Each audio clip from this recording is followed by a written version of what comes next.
तालिबान ने 10 बार कहा है, आपने घोषणा पत्र में कहा है कि हिंदुस्तान एक अधूरा इतिहास है इस्लाम का।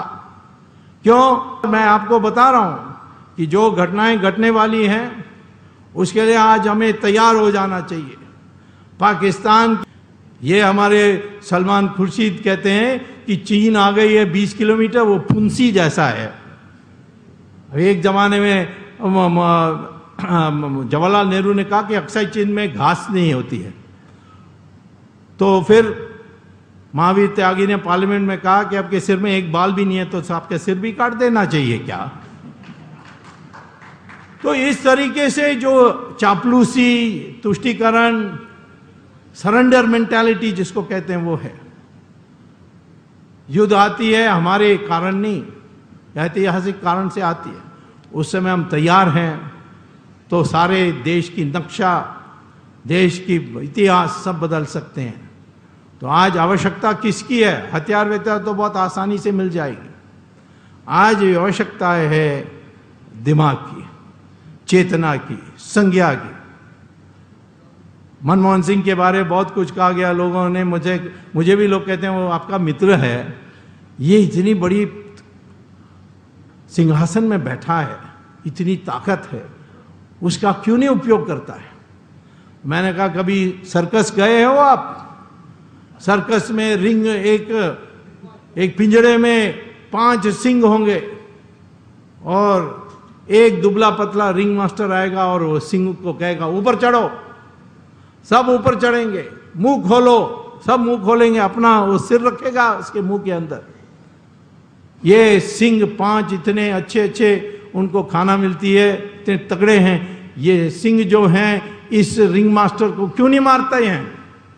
क्योंकि उसका मंशा बचपन से, जब छोटा कब है उस समय से तैयार की गया क्या है कि उसको आज्ञा माननी है।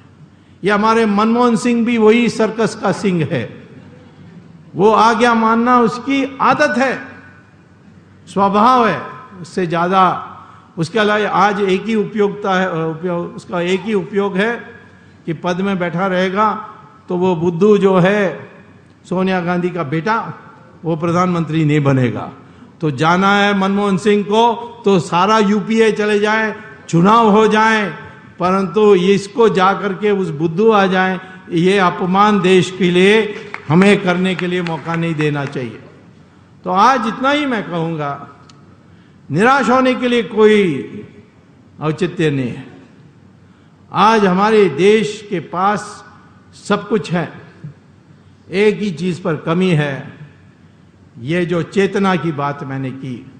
आज से एक विराट स्वभाव रखिए, जब हमें हथियार उठानी है हम उठाएंगे, हमारी शत्रु बाहर से आएंगे तो उठाएंगे, लेकिन हमारे पास इतनी बड़ी हथियार है हमारे हाथ में, जो वोट है वो इतना सरल है जीतने के लिए कि 40% हमारे लोग, आधा हिंदुस्तान के आधे लोग एक साथ होकर के वोट दें।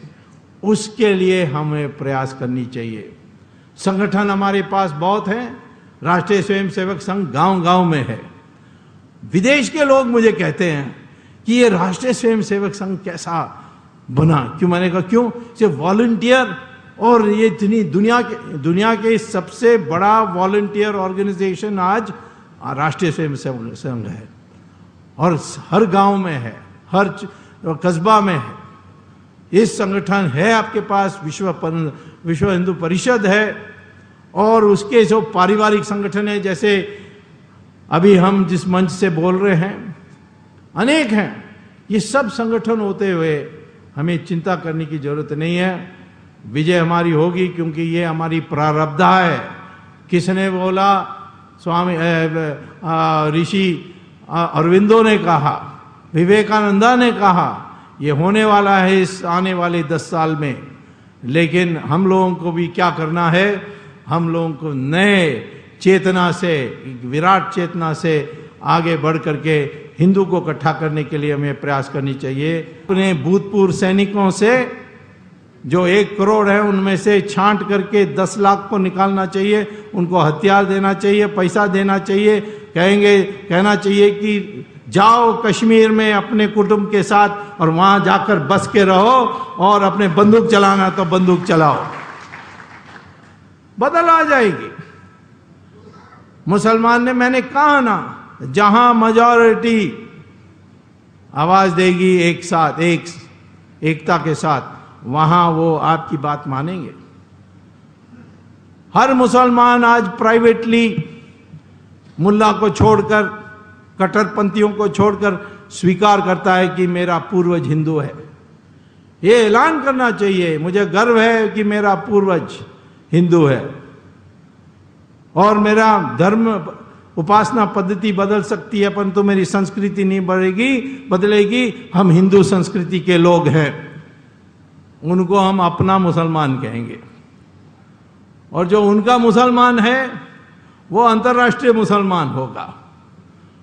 हमारी दोस्ती इजराइल के साथ है तो मुसलमान विरोध करता है। इजराइल क्यों? क्योंकि इजराइल पैलेस्टीनियन का विरोध कर रहा है, उनके ऊपर आक्रमण कर रहा है। तो हमें क्या, हमारा क्या जाता है? इजराइल हमें मदद कर रही है तो हमारे राष्ट्र हित में हमें इजराइल के साथ दोस्ती रखनी चाहिए। लेकिन मुसलमान ने आज तक वो जो भी पार्टी इजराइल की साथ दी उसका विरोध किया है। ये मंशा बदलना चाहिए, पहले हिंदुस्तानी उसके बाद मेरा धर्म। ये जो मंशा पैदा करने के लिए हमें प्रयास करनी चाहिए। उसके लिए संस्कृत कंपलसरी कर देनी चाहिए। कोई भी स्कूल की डिग्री चाहिए उसको संस्कृत जानना चाहिए। संस्कृत सारी भाषाओं में उसके शब्द हैं। इस तरीके से एक नया हिंदू को खड़ा करना चाहिए, और जिस दिन नया हिंदू खड़ा होगा बाकी सब अपने आप ठीक हो जाएंगे। और मैं आपको बता रहा हूं कि जो घटनाएं घटने वाली हैं उसके लिए आज हमें तैयार हो जाना चाहिए। पाकिस्तान की कब्जा में आएगी। किसके कब्जे में? तालिबान के कब्जे में। ये चुनाव में ही देखिए तालिबान के लोग कितने हावी होंगे। और पाकिस्तान में तालिबान ने 10 बार कहा है, आपने घोषणा पत्र में कहा है कि हिंदुस्तान एक अधूरा इतिहास है इस्लाम का। क्यों? बाकी जगहों में हमने 100% मुसलमान बना दी, इस देश में हिंदुस्तान में हमने नहीं किया, इसीलिए अधूरा है। इसीलिए हमें सिखाना होगा उनको कि क्या अधूरा हुआ है। पाकिस्तान के साथ लड़ाई होना निश्चित है, लेकिन उसके लिए तैयारी करनी चाहिए। जंग हुई है वो इस आधार पर हुई है। हमारे देश में शुरू से, चाहे हिंदू धर्म हो या बौद्धिक धर्म हो या जैन धर्म हो या सिख के धर्म हो, हमने कभी नहीं माना कि हमारी रास्ता एकमात्र रास्ता है। हमारी धर्म के अनुसार अनेक रास्ता हैं और उस अनेक रास्ता से भगवान प्राप्त हो सकता है। और कोई हिंदू दुनिया में ऐसा कोई मजहब या धर्म नहीं है जो ये स्पष्ट रूप से अपने ग्रंथ में कहती है। इस्लाम में बिल्कुल साफ है, और वो कहते हैं कि जो इस्लाम पर विश्वास नहीं करते हैं वो काफिर हैं, और उनके लिए क्या व्यवस्था करनी चाहिए वो भी लिखा है। क्रिश्चियन कहते हैं जो हमें क्रिश्चियन नहीं हैं, जो जीसस को नहीं मानते हैं, वो शैतान का शिकार है, और उनको मुक्त कराना हमारी कर्तव्य है। और इसीलिए इस्लाम और क्रिश्चियनिटी ये धर्म परिवर्तन करने में पूरा विश्वास करते हैं, और धर्म परिवर्तन करना भी धर्म का काम है ऐसा मानते हैं। और उसमें से तूफान शुरू होती है। हिंदुस्तान में जब हम 100% हिंदू थे, दूसरे देशों से भयभीत होकर लोग जो आए यहाँ, उनको हमने शरण दिया था।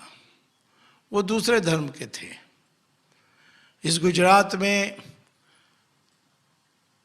चादा राणा जो थे द्वारका के पास, उन्होंने ज़ोरोएस्ट्रियन धर्म के लोग, जब ईरान में इस्लाम का कब्जा हुआ और वहाँ बड़े पैमाने में उनको धर्म परिवर्तन करने की प्रयास चल रही थी।